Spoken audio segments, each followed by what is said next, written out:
Microfinance organizations, or MFOs, operate much like small banks that make loans to poor people.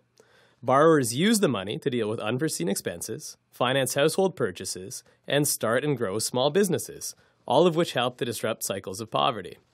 What most people don't realize, however, is unlike banks, most MFOs can't accept deposits and thus have to rely on external funders to finance their lending activity.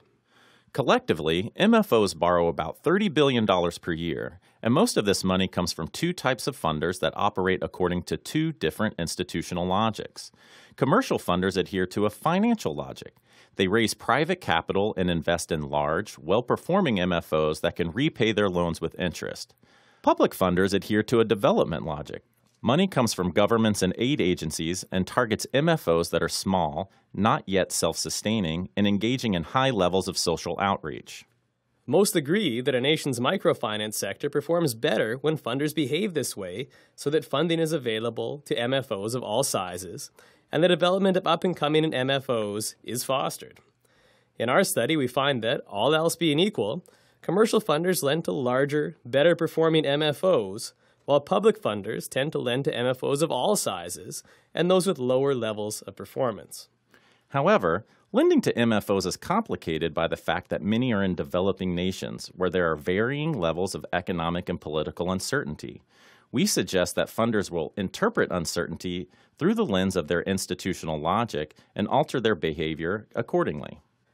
For commercial funders, the need for financial returns makes it rational to invest in large and stable MFOs. But because uncertainty casts doubt on the future effectiveness of past strategies, these funders pay less attention to MFOs' past financial performance when making loans.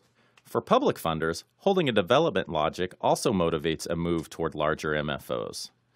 Funders can't invest in development projects if they lose their money, and failed MFOs don't contribute to a nation's microfinance sector. Thus, when political or economic uncertainty in a country increases, both commercial and public funders invest in larger MFOs. Theoretically, this means that though institutional logics may motivate different types of behavior in stable environments, their behavior converges when things become uncertain. The link between logics and practices is thus contextually contingent. The practical implication of this is that as a nation becomes more uncertain and vulnerable people are more likely to fall into poverty, funding for small MFOs is constrained, creating operating challenges and likely leading to higher failure rates.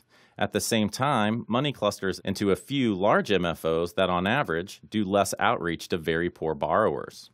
In this way, our paper suggests that it is important for governments, regulatory bodies, and public funders to acknowledge the role of uncertainty in microfinance funding and make provisions to ensure stability in a nation's microfinance sector, even as the broader environment is beset by uncertainty.